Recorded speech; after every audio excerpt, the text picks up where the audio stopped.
Hey guys, before we get started, we want to tell you about our champion partners, including our Hall of Fame partners, Greg Vet Clinic, Hicks Chicks, Cyber Technologies, Kenny Chesney's Blue Chair Bay Rum, J&J Flooring and Natural Stone, Concordia Bank and Trust, and GoMart. So go visit all of our champion partners that you see on the screen right now. Make sure to do business with them and tell them Miss Lou Champion sent you. Enjoy the show.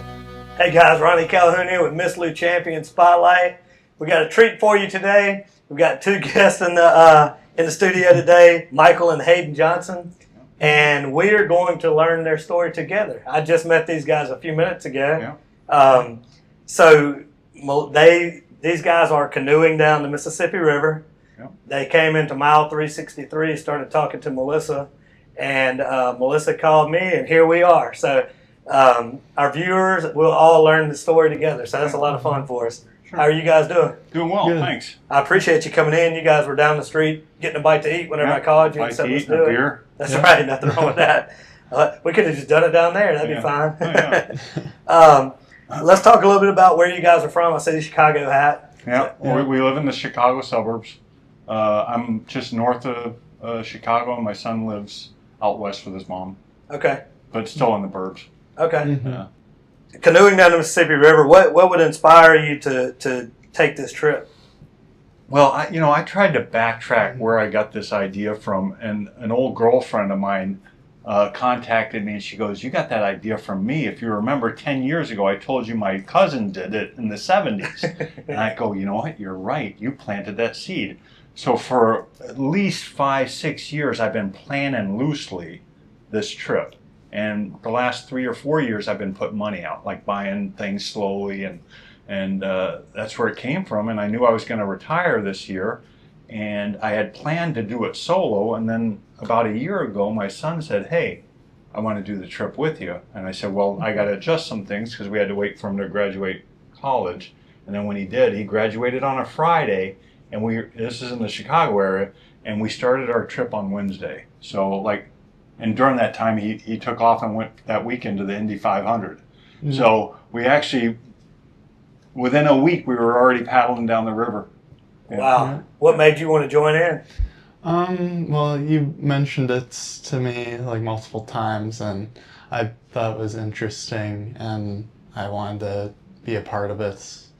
That's a big commitment, just to kind of casually. Yeah. Well, graduating. I told him, I said, before you go make your mark in the world, let's go do a father-son trip. Because I penciled in 100 days to do this. I didn't know how long. I've just been reading blogs and things that everyone does this every year, and I was trying to learn from them. I said, okay, we can do it in 100 days. And we're going to actually beat that, I think. Yeah. We should be about 88, 89. We're at day 76. 76 right now. 76. We should. Well, did you do anything to prepare physically, mentally? I tried. I went to the gym and I got on the rowing machine, and that's just I don't know, nails down a chalkboard that's just sitting there. And I was like, okay, well, you know what? It's going to suck for a few weeks. We're going to, and it did. I mean, the tendons, everything was sore. And I got a condition now on my hand where I think they call it trigger finger, where sometimes my fingers lock up and I have to force them up. But other than that, physically, that part's over. The physical aspect, it's the mental game now. It's just getting up in the morning is the hardest part. Yeah, I agree. Yeah. So I guess there's really no way to prepare for that until you kind of know what you're into. And we weren't, I'm in a canoe, he's in a kayak.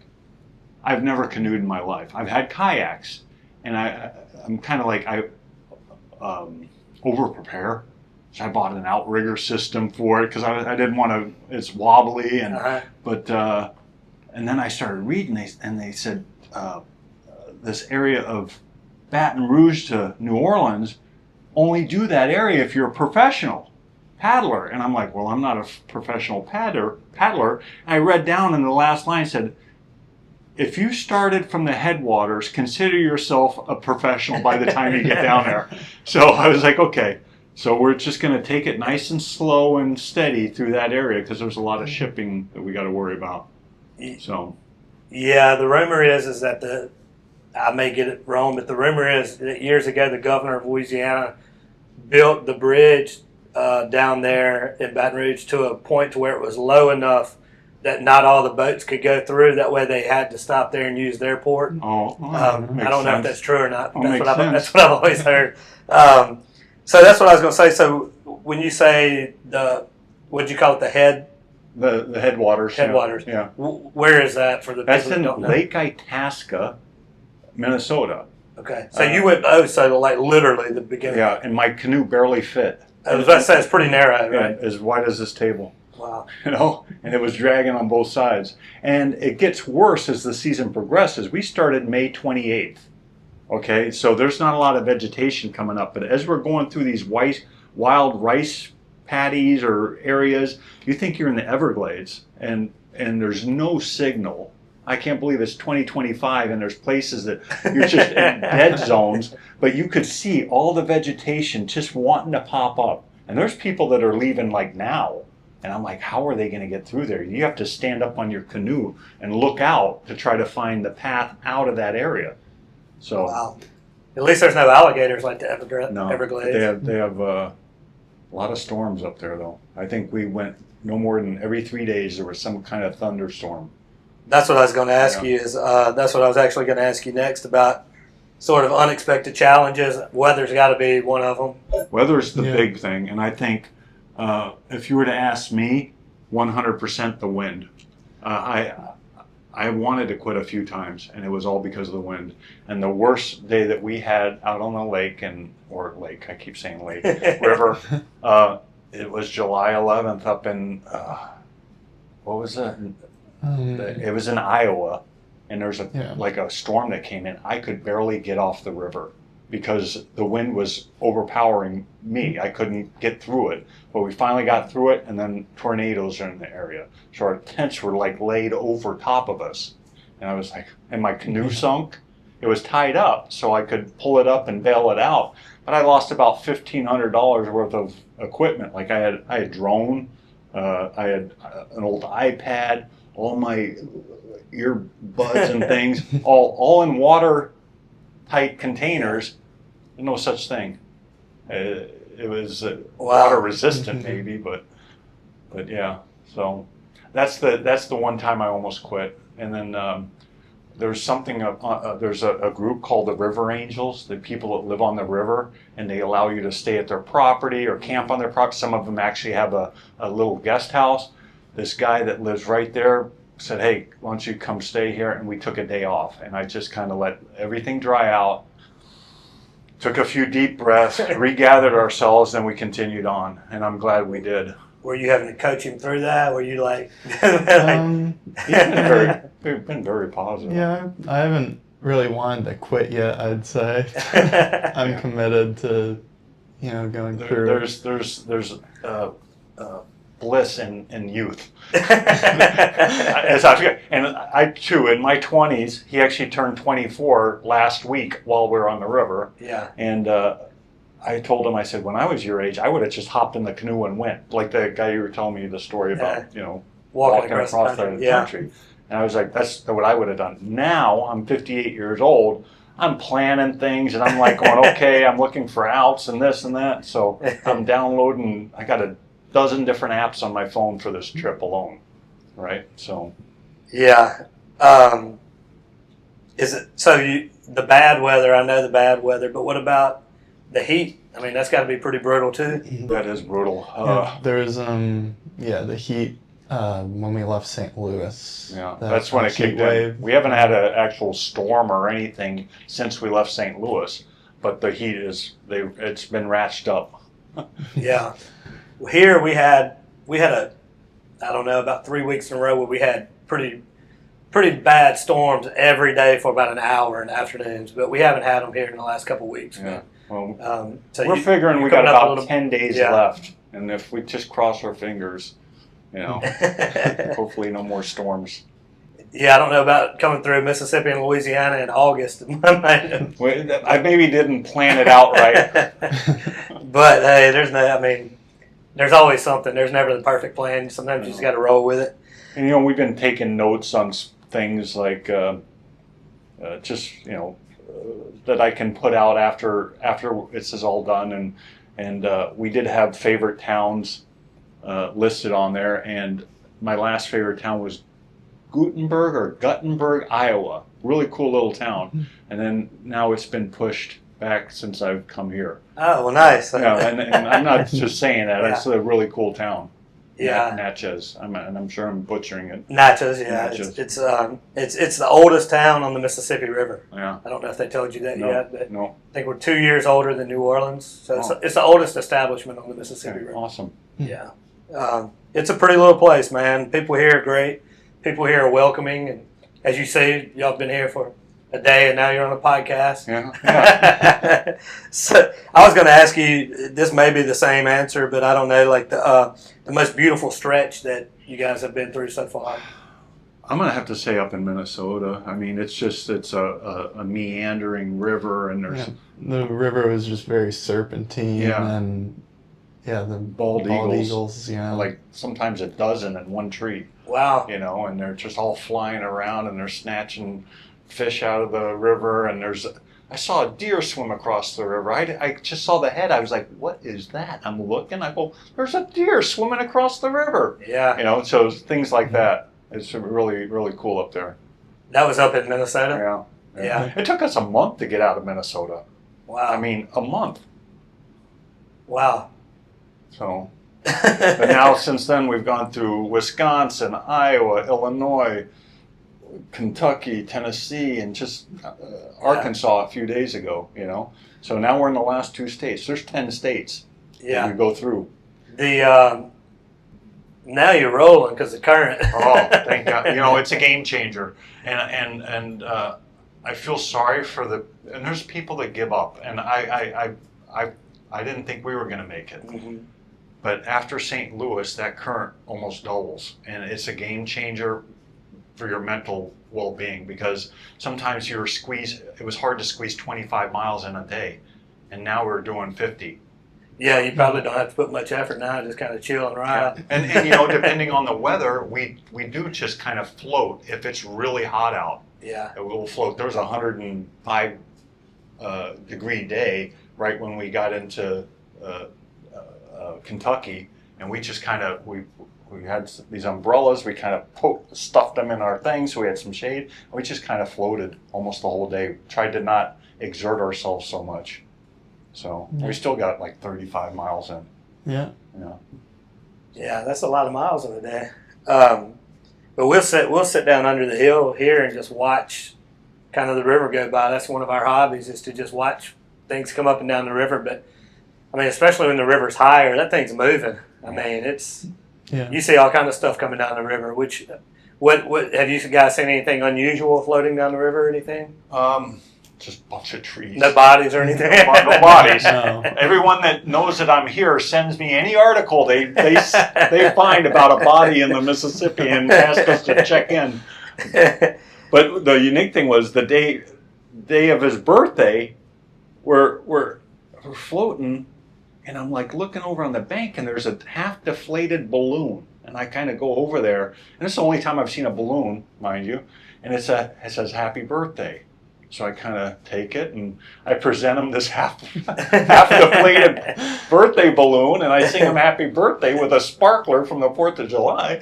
And that's his birthday. Happy birthday, boy. Nice. It's almost meant to be. What about any other travelers or anything? You guys ran across anybody else? Oh yeah, and they've all been faster than us, and the group of guys, they actually finished this whole thing about a week and a half ago. So they're already home and chilling, and I'm like I'm asking them questions. Hey, where can I fill up? Because we're always looking for water. Where can I fill up between Baton Rouge and? Because in my mind, I'm sure it's not. I've got this preconceived idea that Baton Rouge to New Orleans is like this death zone of polluted water, because I know there's a lot of industry and alligators and nowhere to pull off. And I'm just like I'm kind of freaking myself out, but that's... You're probably not far. I'm not. Yeah. So. Yeah, you do want to be careful. The further south you go, there's going to be more and more of those type alligators and stuff like that. Well, we had our second day in. We're about 15 miles north of Vicksburg camping, and all of a sudden I see this thing. I thought it was a log on the beach, and all of a sudden this log goes back in the water, and it's a gator right there. And I was like, oh, I didn't know they were that far north. And then we hear the squeal of the pigs, the wild pigs that were running around in the woods, and that concerned me more than the alligator. The pigs. Yeah, the alligators won't mess with you unless you're Messing with usually them. around their youth or something like that, their babies or something. But pigs are pretty wild. Yeah. They're just crazy. Yeah. I don't know if this is true again, but I've always been taught if if an alligator does get after you, run in zigzag. Yeah. That they can't run fast straight line. Right. They can run fast straight line, but not if they're turning. So Yeah. hopefully I'll never. I learn put up that in real life. I put up this alarm system where I was tying a string around the canoes to the trees and back, and then I took our empty water bottles and I hung them on there, so if something were to come through it, it's going to clang.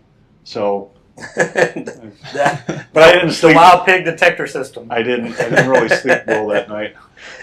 How do you guys decide where you're going to stop? Do you just kind of stop in every town, or you just kind of? I guess there's not a lot of towns, right? No, there's not. We kind of just look at it on the map like the day before, and we'll plan the next day. This was always on the plan to stop here. Though I just heard nothing but good things about it from the two guys that were a week and a half ahead of us. They were here too. And then my best friend, I retired from the Navy, and one of my best friends lives in New Orleans. And he goes, "You got to go to this town, Natchez, and it's awesome, the history and all that." So, because he kind of knows that that's my thing. Mm-hmm. And we've been awesome. It's awesome. So. Yeah, it's a great little historic town for sure. But normally, we plan a day or two out. We can't really say because we never know. The weather's the biggest factor. We can't predict it. Yeah. It's interesting just thinking about just trying to visualize myself doing that. When you get back, from your day and a half here so far, what will you tell people about Natchez? It's a must see. I mean, just the history. As we were walking up, we're staying at that Mark Twain. Oh yeah, above the saloon. Above the saloon thing, and it's pretty cool. And then we walked up to the hill this morning. So we got there about 6 o'clock last night, and just looking at all the signage of what happened in this spot, and we signed up to do a ghost tour tonight. Yeah, with Scott. Yeah. And then tomorrow we're going to do a tour with a woman in a golf cart that's going to take us around. Yeah, so we're looking forward to that stuff. Yeah, that'll be fun. Both of them do a great job with tourists and teaching them about Natchez. And I tell people that most of what you hear is probably true. So that's good. The carriage rides are always fun too. Yeah. I don't know if you guys saw that. No, I did. Yeah. I just was like going, okay, let's get something that can. You want something? I don't want to. We smell enough. Like during the trip, I mean, our longest stint. I don't know if I should be saying this is we went 9 days between showers. Oh my goodness. And I mean, you're looking and you're trying to do your best, and then you do what you can. I mean, I'm not getting in the water anymore. I used to jump in the river and like kind of rinse off and cool off and whatever, but I'm not doing that anymore now that there's gators and not to mention the pollution as you start going down. I know that there's some pollution in Baton Rouge area. Yeah, and and with the current here too, I mean, it's just it's very dangerous. Now we're at the point now if we miss a turnoff or to get somewhere, we just keep going. Yeah. We don't try to turn around and fight the current to get back to where it was just okay. It wasn't meant to be. Yeah. Let's see here. What about spending this time together? You, father and son. Has this sort of what has this changed or done to the relationship? I mean, we've had some fights, but we get through it. I mean, there's no way that this cannot help strengthen our relationship. I mean, I have some regrets and stuff in my past when I was in the military, so I was gone for several years. I mean, at one point when he was 8 years old, I realized I've missed half his life. I was gone for 4 years. That's kind of sits in you, and you're feeling what kind of influence do you have when you're gone for that long. And I try to take him on. I'm big into travel, so I've brought him with me I do marathons around the world. So he's been to Berlin for the marathon. He went with me to, he hasn't done one yet, but has shown interest in it. He's gone to London for it. And then I lived in China for a while, and I brought him over to China, and he spent his 13th birthday camping on the Great Wall. So I'm trying to do these unique things for him that one day he can look back on, and and this too. I told him, I said, one day you're going to go in front of a job interview, and the guy's going to sit there and ask you tell me about a time when you persevered in life, and you can mention this river trip, and if he has any idea of what that entails, his mouth might be hanging open. Yeah, you're hired. Yeah, you're hired. So. I'll give both of you guys a chance to answer this. Something maybe that you learned about each other on this trip. Doesn't have to be personal life. I see his independence and defiance, which I've never seen. He's said things and against me or against situations, which he's always, especially when he was younger, was always yes. And so to see him not necessarily stand up for himself or I like it, even though it was against me. I was like going, okay, because you want to send your kid out into the world with the tools, because it's not the world can be a tough place. You want to know that he has the tools to handle himself, and so. Mm-hmm. I mean, I understand like your intentions and where you're coming from, and I do appreciate like what you've done for me as my father. So yeah. And we decided to not shave for this trip. This is very. As a military guy, I've never experienced this, and I know I look diseased. I know his come in nice. I mean, I'm like going, oh my God, this looks horrible. And when we do go into these towns, I think some people look at us like we're homeless people walking up. And I go, don't worry. Nah, just a regular guy here in Natchez. We've been on the river forever, so nothing new. Let's see. So you think that the river's taught you anything that you'll take with you beyond this trip? Yeah, respect Mother Nature.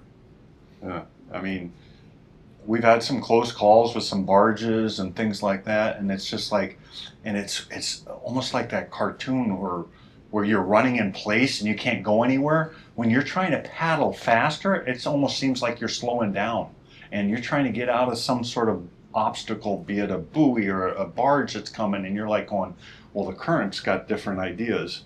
It wants to pull you this way. So yeah, just respect Mother Nature and man, just be safe. Yeah. What about you, Hayden? You learn anything? I mean, I just with the Mother Nature and stuff, like you're just whatever it wants you to do, you're getting off for the day. If it's windy or whatever, if you're going one way, could take you the other way.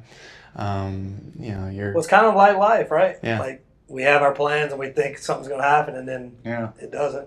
Our shortest day on the river was 5 miles. We went 5 miles at 38-mile-an-hour gust winds, and I was like, we can't do this. The amount of energy we're expending to go this far. So we pulled off, we camped. And then one time, another thing was storms. We paddled for 10 hours and we went 11 miles. And I was like, that's 1 mile an hour.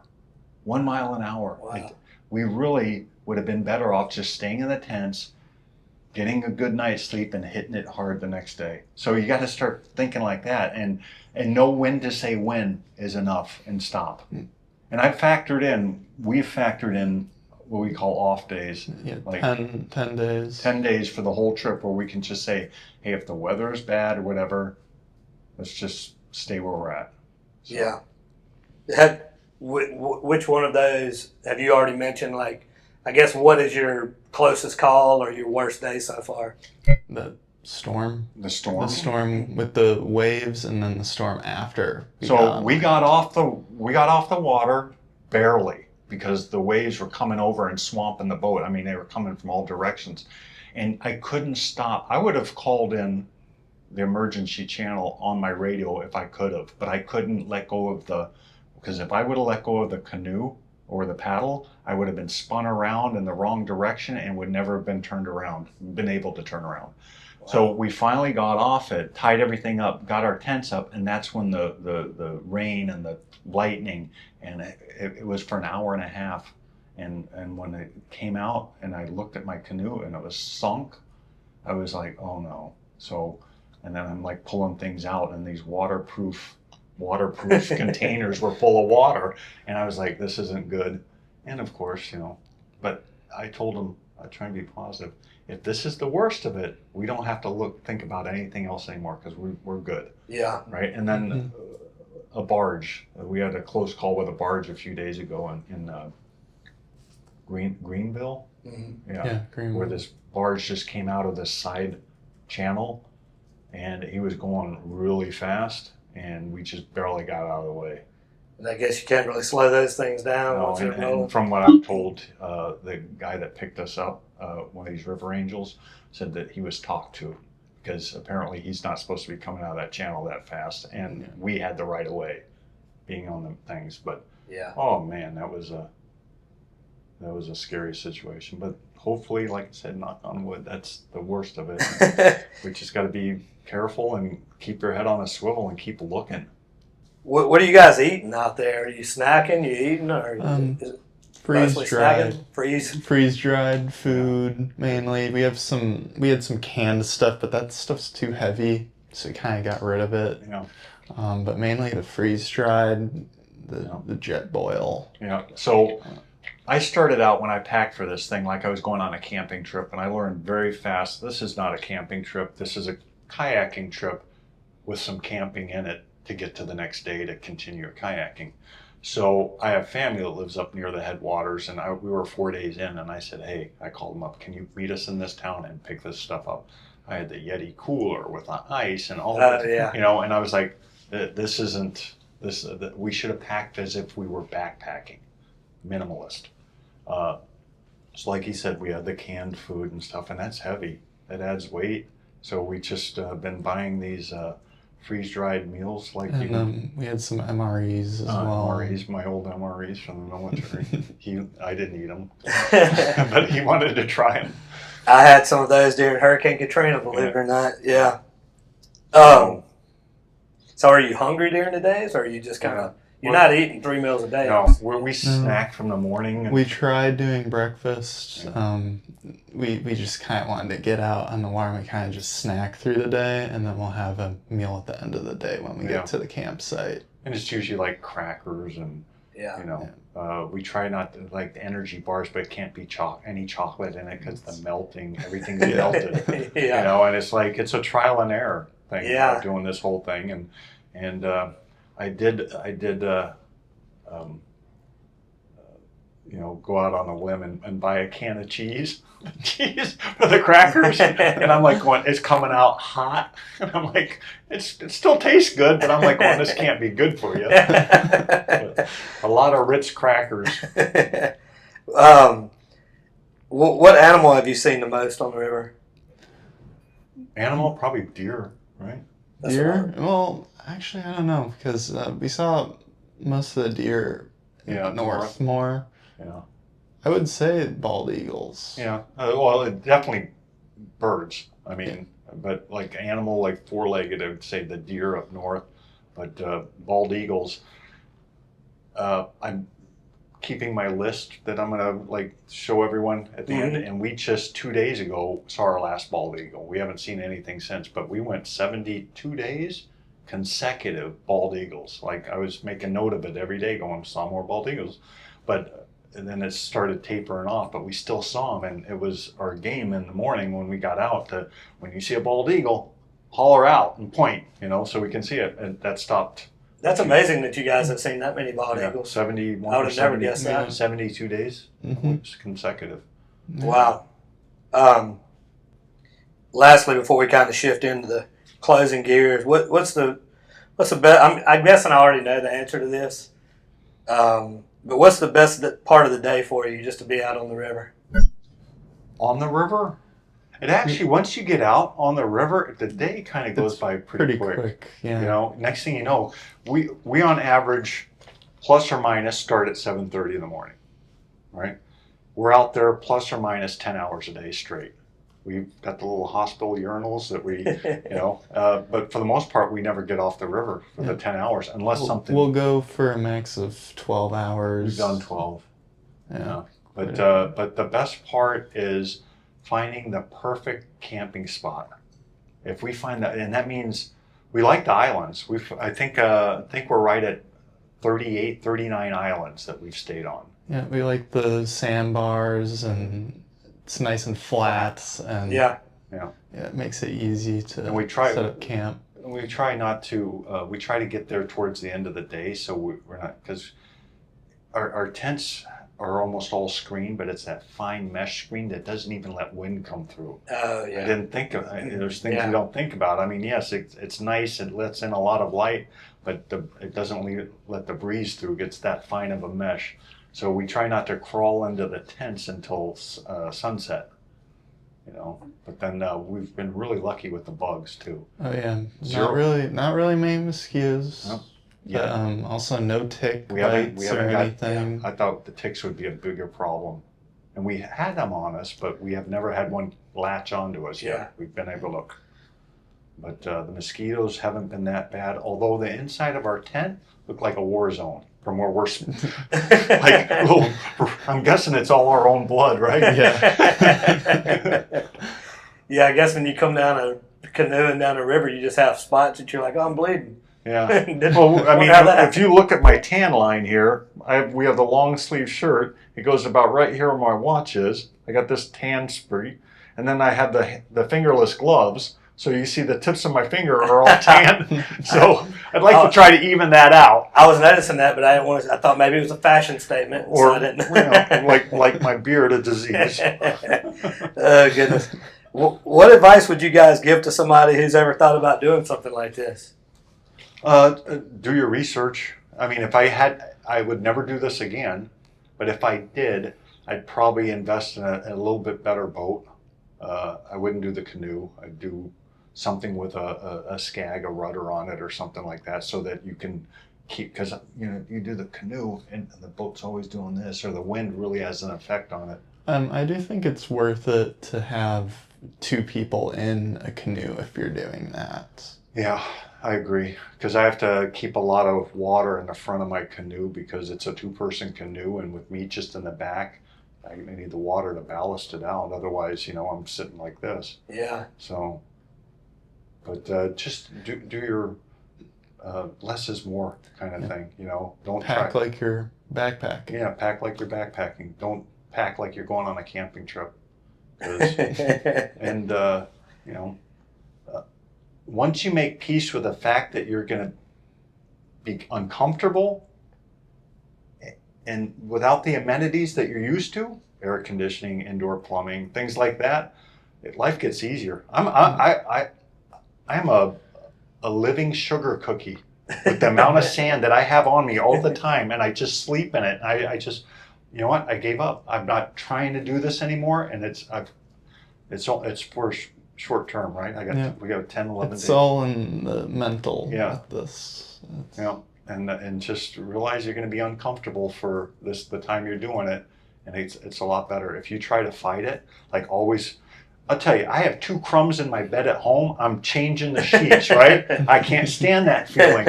But here, I'm like going, I have half the sand in my bed with me on my air mattress, and it's just like I'm rolling around on a sandpaper, and I'm like going, you know, you accept it, and you know, it's much better. Yeah, I think we're all a little bit tougher than we think we are. Whenever push comes to shove, I think we can all dig in. I agree. But here's the thing: there's an expiration date. We're done in 10, maybe 11 days, and that is a great feeling because we've been on for 77 or something like that. I forget which we left, May 28th. So. Yeah. But so you guys are headed to. You're gonna go down south, and you're gonna end in New Orleans. We'll end in New Orleans. Logistically, it makes the best sense because we got a friend there. Because if you go all the way to the Gulf, then you got to get back. How are you gonna? You got to paddle back. Yeah, you'll be down by upstream. Venice, and then Yeah, and you got to get back, or you got to have someone with a truck, or logistically. And I told him, I said, we can sleep on it for the fall, for the winter, and the spring. And if we really feel we need to do that extra 100 miles, we'll come back and we'll do it. Yeah. But I don't think that I'll be comfortable with it. Yeah. And so we're gonna stop in New Orleans. My best friend's gonna pick us up. I told him, I said, we got to go to Bourbon Street, go to that old bar that's been there for one of the oldest bars in the world. Blacksmith? Blacksmith, Yeah. whatever. We're going to have a beer, then get on a plane, fly back up to Minnesota. That was my last question was, what are you going to do when you finish? Well, I'm going to leave the canoes in my friend's house. Thank God I got to have that as an option. I'm coming back for Mardi Gras in February. I'll take care of them. I'm going to put an ad in the paper. We're going to sell it. I'm going to put in there, only used once. That's his line. He came up with that. And then we're going to go up to, my son has this dream of hitting all the Major League Baseball parks. Yeah. So when we're up in Minnesota, I'm going to pick up my truck. We're going to drive. We're going to hit a Twins game in Minneapolis. And from there, the next day we'll be in Kansas City, hit a Kansas City game. And then we're going to go over to St. Louis and hit St. Louis. And then we're going to go back home. So we're going to take like a 4-day trip after we get back. So you guys have a great reward at the end of this. Yeah. So, Well, that's cool, man. Anything else you guys want to add before? no, I just appreciate this, you taking the time to do this. It's Yeah, nice. I'm happy to be here and do this. Yeah, I'm glad you guys have stopped in Natchez. I'm glad you're enjoying it. Yeah. Glad that you stopped in Mile 363 and met Melissa. And bought a couple shirts because Yeah. we understood as soon as we saw that, I go, look at that shirt. I go, because that's the mile marker we've been looking for the last 100 miles. Going, we got to get to this because that's where Natchez is. And it's kind of like, I'm pretty sure not a lot of people know that. But, especially if you're a river guy or paddling, it's all about mile markers. Very few people come in the store and know immediately. Yeah. But we have a lot of the boats that come through. Uh-huh. We've got about 8 boats a week that dock. And the captains and the guys and girls that work on the boat, they come in and they're like, I know what that is. Yeah. So if you're familiar with the river, you do. And if you're not, you probably we're looking don't know. forward, our next mile marker that we're looking forward to is 95. That's mile marker 95 is right at Jackson Square in New Orleans. Okay. So that's right. I mean, and there's 2 parts, right, of the river, right? You told me that before we came on. Tell us that real The quick. upper and the Before we lower river, and the demarcation for that is Cairo, Illinois. So above Cairo, Illinois, there's 1,341 miles. And then from Cairo, Illinois down to the Gulf, it's like 954. So if you put those 2 together, that's how many miles you've been paddling. We're almost at the 2,000 mile mark now for us paddling. I never knew that because people were asking me how many miles. I never knew that there were 2 different. I never knew that they had a northern and a Upper and southern. lower. And what's unique about that is that's where the flow almost doubles because the Ohio River comes in on the other side of Illinois. So, and it's a pretty massive thing to sit there and look and see that these 2 rivers colliding, and all of a sudden you're not even paddling and you're going 5 miles an hour. It's like it's really good. Yeah. It really boosts your morale after you've been struggling. Well, you guys certainly have a life experience that very few people will, and you've got a story that very few people will be able to tell, and a shared experience that very few people will have to ever experience. So the main thing is just be safe over these next 10 days and get off the river so you can look back and tell the story. We have a saying that we say each morning before we get into the boats, and it's be safe, be positive, one day at a time. Yeah. You can't really start thinking, really, you got to take the river in segments. You cannot look at the whole picture. It is daunting to sit there in the northern Minnesota and think about going to New Orleans. You have to pick, okay, let's focus on Minneapolis as our first. You have to pick these little, carrots hanging out in front of you. You can't sit there and think of the whole picture. It's overwhelming. Yeah. And it really takes the wind out of your sail, so to speak. But the be safe thing is the big one too. Yeah, that's the main one. We We appreciate you guys stopping in, taking a few minutes to spend with us and share your story. People in Natchez love these stories. Like I said, we see people going by in different ways, and you're just like, I wonder where they're going, I wonder where they're from. And so whenever we do get to hear the stories and meet the human beings behind the stories, it's always cool to us and our whole area around here. Yeah, cool. So, thank you. Thanks for having us. Thank you. We appreciate you guys. We appreciate everybody watching. I know if you tuned in and watched that interview, you enjoyed it as much as we did. We want to thank all of our partners who help make these interviews possible. Without you guys, we couldn't do what we do. Take a look at all the partners you see on the screen right now and make sure to tell them thank you for helping us do what we do. God bless everybody out there, and as always, have a champion day.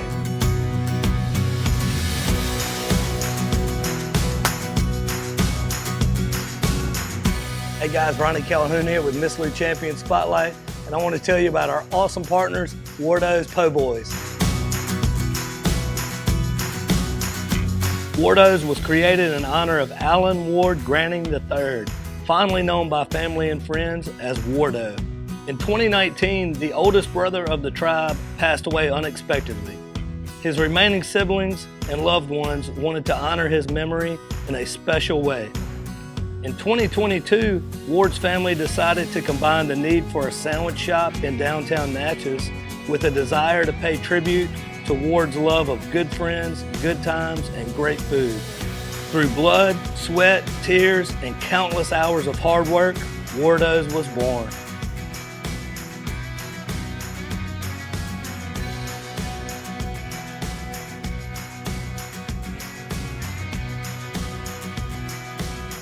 So go visit Wardo's today at 309 North Broadway Street in Natchez, where the po' boys are so good, you'll swear you're in Cajun country.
Guys, Ronnie and Shannon here with Miss Lou Champion Spotlight. And we're here at our amazing partners, Gregg Veterinary Hospital.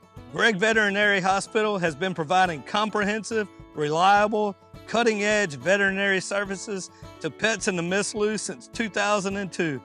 They welcome pets of all shapes and sizes who are in need of emergency treatment or who require routine medical, surgical, and dental care. Dr. Gregg and his team offer a long list of services, including in-house laboratory diagnostics, digital x-ray, soft tissue, orthopedic surgery, dental care, extractions, laser surgery, laser therapy, preventative health, and wellness plans. And if you need grooming and boarding services, they do that too. So call Gregg Vet today.